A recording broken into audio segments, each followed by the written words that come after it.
नमस्कार साथियों, आप सबका पुनः स्वागत है श्रद्धा एस्ट्रो ज्योतिष में। आज हम लोग कवर करने वाले हैं कन्या लगन की कुंडली में यदि शुक्र द्वादश भाव में बैठे हैं तो क्या फल है। हम ये भी कह सकते हैं कन्या लगन की कुंडली में सिंह राशि का शुक्र किस प्रकार का फल देता है। इससे पहले हम लोग चैनल में सूर्य से लेकर बृहस्पति तक की कंप्लीट वीडियो रिकॉर्डिंग अपलोड कर चुके हैं।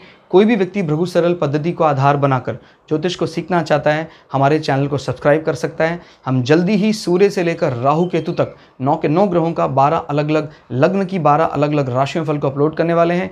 इस अपलोडेशन को टाइमली पाने के लिए आप बेल आइकन दबाएं ताकि आपको सारा अपलोडेशन टाइमली मिल सके। मेरा नाम है सनत कुमार वाजपेयी, 15 सालों का अनुभव मुझे साइंस एंड एस्ट्रोलॉजी में। तो आइए शुरुआत करते हैं आज की क्लास का। लग्न से गिनते अगर हम एंटी क्लॉकवाइज तो ये आता है द्वादश या 12वां भाव। फिलहाल यहाँ सिंह राशि है जहाँ शुक्र बैठे हैं 12वें भाव में। 12वां भाव दोस्तों क्या बताता है? हमारे जीवन के व्यय 12वें भाव से देखे जाते हैं। खर्चा 12वां भाव हमारे जीवन में उपभोग को बताता है। वस्तुओं का या लग्जरी का उपभोग, उस पर पैसा लगाना, हमारे अनावश्यक खर्च 12वें भाव से देखे जाते हैं। हमारे पैरों में कोई दिक्कत है, फुट में, तो 12वें भाव से पता लग जाता है। 12वां भाव हमारे जीवन में आलस्य, प्रमाद, जेल यात्रा, इस प्रकार की चीज़ों को देखते हैं। अगर ये खराब है तो जीवन में उसको अनिद्रा बहुत होती है, निद्रा यहाँ से देखी जाती है। अगर ये खराब होगा तो नींद नहीं आएगी।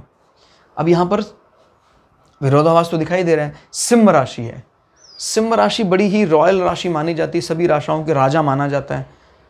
तो ऐसे व्यक्ति का जो खर्च है उसमें कहीं ना कहीं एक रॉयल्टी तो छिपी हुई है, बिल्कुल ये मानना पड़ेगा। ये लोग खर्च करते हैं थोड़ा समाज में, मतलब इसमें एक शाहीपन छिपा हुआ है अपने खर्च में। अगर सूर्य खराब स्थिति में है तो इस शाहीपन को लोग अपयश की दृष्टि से देखते हैं, क्या पागल, इस खर्च की क्या आवश्यकता थी।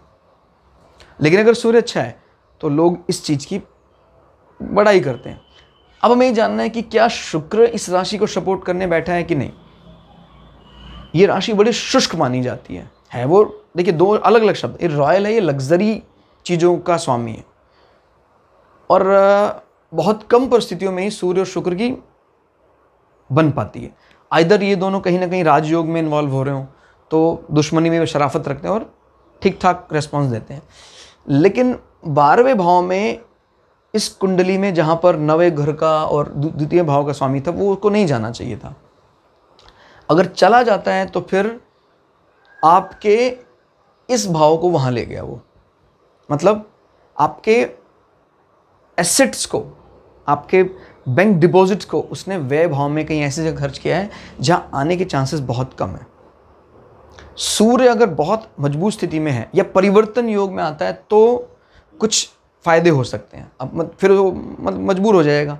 जैसे परिवर्तन योग में यहाँ आ जाए सूर्य, यहाँ मैं इसलिए नहीं बोल रहा हूँ क्योंकि सूर्य इस राशि में नीच के होते हैं, तो फिर इसमें पहला अटेम्प्ट दुखदाई होगा ही होगा।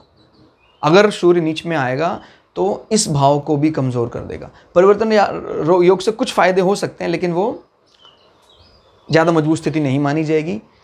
यहाँ अगर परिवर्तन योग बन जाता है तो मतलब क्या है, शुक्र को यहाँ बैठा मानना है इसकी दशा अंतरदशा में, और सूर्य को यहाँ बैठा मानना है इसकी अंतरदशा महादशा में।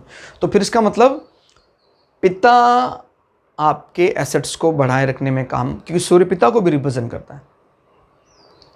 लेकिन अगर सूर्य की खराब स्थिति में चले जाएं फिर होगा सूर्य जैसे 5वें भाव का स्वामी अगर यहाँ बैठता है फिर तो विपरीत राजयोग में आ जाएगा वो। लेकिन अगर वो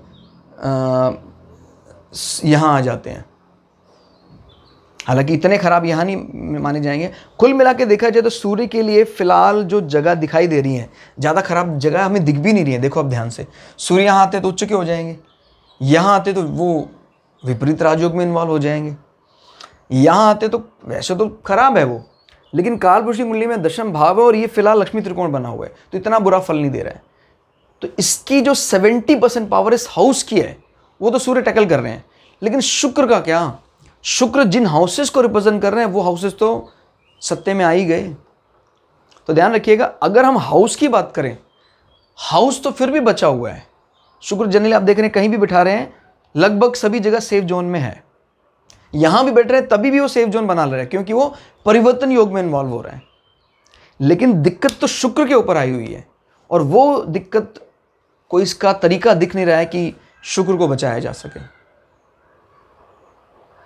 क्लियर? इस कंडीशन में तो बस यही कि इच्छा पूर्ति का स्वामी हमारा बहुत मजबूत स्थिति में हो और हमारा सुख का स्वामी, क्योंकि ये तो गया हमारा भाग्य भी हमें कमज़ोरी लगेगा, दुर्भाग्य का कारण हमारा व्यय होगा।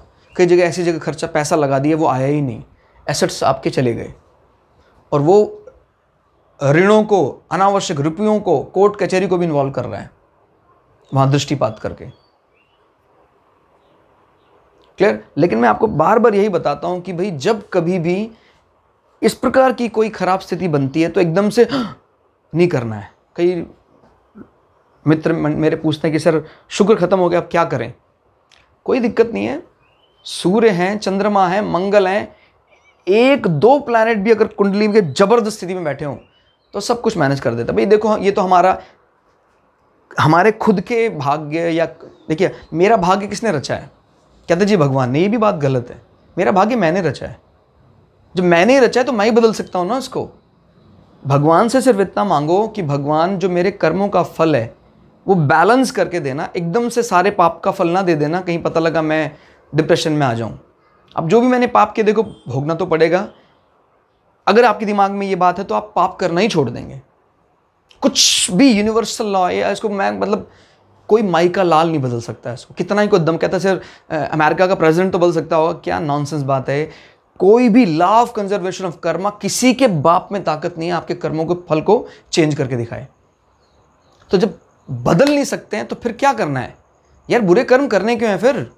अभी चित्कार रहे हो मेरा भाग्य खराब है। किसने खराब किया है? आपने खराब किया है। पुराना नहीं बदल सकते। प्रारब्ध क्या होता है? आज का कर्म कल का प्रारब्ध है।